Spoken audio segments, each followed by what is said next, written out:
Hello, xin chào các bác nhá. Mùa hè đã đến rồi và có lẽ là mùa hè năm nay rất nóng.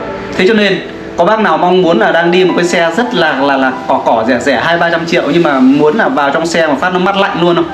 Chắc chắn rằng rất nhiều các bác muốn cái điều đấy. Và cái này là cái bộ sản phẩm này là em đã làm cách đây 2-3 năm rồi và làm rất nhiều rồi, và rất nhiều những cái video chia sẻ các bác về cách lắp rồi. Và hôm nay xin phép các bác em chia sẻ lại một cách nó đơn giản hơn nữa để các bác hiểu nguyên tắc hoạt động cũng như là cái bộ này nó hoạt động như thế nào.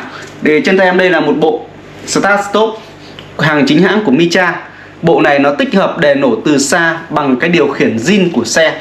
Đấy, tức là không đi theo một bộ mới và nó tích hợp bằng cái điều khiển zin thôi, và giá của nó cả lắp nó có 1,7 triệu thôi các bạn, không đắt nhá. Đấy, thế nhưng mà các bác lại được trải nghiệm một cái sản phẩm phải nói là tuyệt vời khi mà các bác lên xe một cái là chỉ việc là ấn nút phát là đi thôi. Đấy, và nó lại bảo mật rất là cao. Vậy hôm nay cái bộ đấy nó lắp như thế nào, nó bảo mật như thế nào, xin phép các bác lại em chia sẻ nhá. Ok. Nhìn ở đây thì các bác thấy rằng là em lắp lên như này nó rất là rối đúng không? Về cơ bản đấy thì nếu mình hiểu về nguyên tắc hoạt động của nó thì không hề rối một tí nào. Các bác chỉ thấy dây nó loằng ngoằng như thế này thôi, nhưng thực chất nó không rối. Đấy. Cái bộ này là cái bộ chẳng qua là đây là bộ tổng khiển em lắp vào để lấy một cái ví dụ để cho cái bộ Smart Start Stop này nó hoạt động này. Đấy. Có nghĩa là em sử dụng một cái tổng khiển mới, em giả dụ như cái tổng khiển này là đang là cái tổng khiển của trên xe của các bác, trên xe ô tô của các bác. Đấy. Và bộ kia là bộ Start Stop lắp thêm. Và bộ Start Stop lắp thêm nó có những cái rắc ví dụ như của Kia, của Hyundai, của Toyota, của Nissan, của Honda là các bác cắm vào rắc chính hết và sẽ phải đấu thêm một vài rắc phụ. Vậy thì những cái rắc phụ đó là những cái rắc gì thì sau đây em chia sẻ nhá. Đầu tiên ý, nói đến một bộ Start Stop ấy, thì các bác hiểu một cách nôm na nó chính là một bộ khóa điện tử thay cho cái chìa vặn tạch 3 nấc, đúng không ạ? Đấy, thay cho cái như vậy. Và cái bộ Start Stop này nó cũng làm cái nhiệm vụ y xì như thế. Nếu các bác không nhẫm phanh mà ấn đề thì nó chỉ bật điện lên thôi, giống như kiểu các bác là cầm chìa khóa bật lên thôi, bật lên 1 nấc 2 nấc.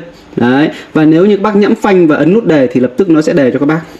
Vậy trên những cái bộ này thì ta cần lưu ý những gì? Cái rắc chính của nó thì thôi ta không quan tâm nữa, bởi vì nó cắm rắc các bác nhé, nó cắm rắc. Và nếu bác nào mà không cắm rắc thì em làm rất nhiều những cái video, có những cái xe mà không có rắc cắm ấy, thì em làm rất nhiều những video cách đo và hướng dẫn để lắp một bộ Start Stop như này rồi. Đấy, cái việc quan tâm của cái bộ Start Stop này là những cái dây phụ trợ. Vậy thì dây phụ trợ nó là những cái dây gì? Đấy, dây phụ trợ thì như các bác biết là trên bộ Start Stop nó chỉ có 3 dây phụ trợ thôi. Các bác lưu ý là chỉ có 3 dây thôi, rất là đơn giản đúng không? 2 dây đầu tiên là 2 dây trắng, các bác nhìn 2 dây trắng này này. Đấy, 2 dây trắng của bộ Start Stop là 2 dây mà nó nhận lệnh dương từ cái điều khiển, từ điều khiển theo xe hoặc là từ điều khiển lắp thêm. Thì trên cái bộ này là trong cái video này để em lấy cái điều khiển lắp thêm này để thay thế cho một cái điều khiển theo xe để cho nó cung cấp điện cho 2 cái dây chuột này. Đấy, 2 dây chuột này. Đấy, ví dụ như này. Các bác nhìn nhá. Đây, ví dụ đây là nút Start Stop này. Em bấm khóa thì nút nó tắt đi, các bác thấy không? Nút nó tắt đi. Và nếu như em bấm mở, và nếu như em nút tắt đi như này thì các bác lên xe các bác không đề đâu nhá. Nó chỉ nháy như này thôi. Đấy. Và các bác muốn đề được thì phải bấm điều khiển mở. Đó, thì nút nó sáng lên, lúc đấy các bác mới đề được. Đấy. Và nếu như là khi các bác đấu cái dây chuột này lên trên ô tô ấy mà nó bị ngược, là ví dụ như là bấm khóa mà nút tắt, bấm mở bấm khóa mà nút nó sáng, bấm mở mà nút nó tắt, thì các bác chỉ việc là đảo 2 cái dây này cho nhau thôi. 2 cái dây chuột của cái hộp Start Stop này vào 2 cái dây chuột trên xe, đảo cho nhau là xong. Đấy. Còn một dây nữa để có thể một bộ Start hoạt động được, đó chính là một dây xi nhan. Dây xi nhan là dây này, dây nâu các bác nhá. Dây xi nhan là dây nâu. Vậy mục đích cái dây xi nhan này là cái gì? Để nó nhận diện được rằng là khi nào thì ông khóa cửa và khi nào là ông mở cửa. Có dây xi nhan, có dây chuột đóng, có dây chuột mở thì nó 3 cái điều kiện đấy nó sẽ nói cho cái hộp này biết rằng ông chủ ông đang đóng hay là ông đang mở. Đấy. Nếu như em bấm khóa thì dây xi nhan này có điện, dây chuột khóa có điện, thì cái hộp này mặc định nó sẽ hiểu rằng là ông chủ ông đang khóa và nó tắt cái nút này đi. Đấy. Và nếu như em bấm mở thì dây chuột mở có điện, dây xi nhan có điện, thì cái hộp này nó sẽ mở lên và nó hiểu rằng là ông chủ ông đang bấm mở. Đấy, một cách đơn giản nó là như vậy. Đấy, thì cái bộ này nó đề từ xa như thế nào? Thì bằng cách là chúng ta bấm 3 lần cái phím khóa này các bác nhé. Đây, ví dụ như này nhá. Em bấm một nhát thì nó tắt đi này. Các bác để ý nhá. Bấm một nhát nó tắt đi nhá, và em bấm 3 nhát liền nhau.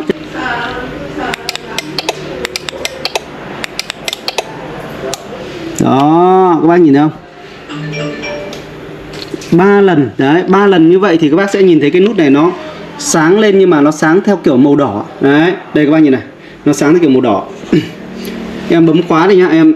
Như này là hiện tại cái lúc như thế này là cái lúc mà mà cái xe nó đang nổ các bác nhá. Đấy, và nếu các bác muốn tắt từ xa thì các bác bấm khóa cho em là được. Đây. Đấy, nó tắt này. Và em bấm mở lên nhá. Nút nó xanh lên này. Đấy, và bấm khóa một cái nó tắt đi này. Và em bấm đèn nổ từ xa bằng cách là bấm 3 lần cái phím khóa này. Đấy, em bấm nhá. Đó, các bác để ý. Cái này xong nó đỏ lên này. Đó, các bác thấy chưa? Nó đỏ lên. Và như vậy là cái xe nó đang nổ. Đấy. Muốn tắt đi thì các bác chỉ cần bấm một cái thôi. Đó. Về nguyên tắc và nguyên lý hoạt động của một bộ start top ấy thì nó cực kỳ đơn giản. Bằng cách là như thế nào ạ? Nó hoạt động như em chia sẻ lại nhé. Nó hoạt động nó như một bộ ổ khóa thông thường, hay nói cách khác nó chính là một bộ khóa điện tử. Đấy, giống như kiểu là trên xe, cái xe có start top zin ấy, các bác bấm 1, bấm lần 2 thì là sẽ có đầu sáng, và lần thứ hai là cái màn hình tablo nó sáng. Và các bác muốn đèn nổ thì trên xe zin, cái xe mà có start top rồi, bác nhẫm phanh một cái, bấm một nhát vào nút start top như thế này. Đấy, thì nó cũng sẽ nổ. Đấy. Thế nhưng nếu như vì một lý do nào đó mà cái bộ này nó không nổ thì chỉ có các bác đấu sai hoặc đấu thiếu các điều kiện sau. Đó chính là dây chuột đóng của xe không nối vào dây chuột đóng của hộp start top, dây chuột mở không đấu vào dây chuột mở start top, và dây xi nhan cũng vậy, phải đấu vào. Bắt buộc phải có 3 cái dây đó thì một bộ start top nó mới hoạt động bình thường được các bác nhá. Đấy. Trên đây thì em cũng vừa chia sẻ với các bác một bộ start top nó hoạt động như thế nào. Thì về cơ bản nó rất hoạt động, nó rất là đơn giản. Em đã làm những cái video clip mà chỉ có 3 phút thôi. Trong vòng 3 phút thôi là em có thể lắp được một bộ start top này lên một chiếc xe Kia Morning và có thể để nổ bình thường rồi. Đấy, chỉ có 3 phút là có thể hoàn thiện. Hoàn thiện, nói là hoàn thiện thì không phải, là bởi vì là khi cắm rắc xong xuôi tất cả mọi thứ thì coi như là bấm tất cả mọi thứ nó ok, tất cả mọi cái là xong xuôi hết tất cả rồi, thì các bác chỉ cần bấm nút cái là nó hoạt động ok, là nó đã nổ và hoạt động rồi.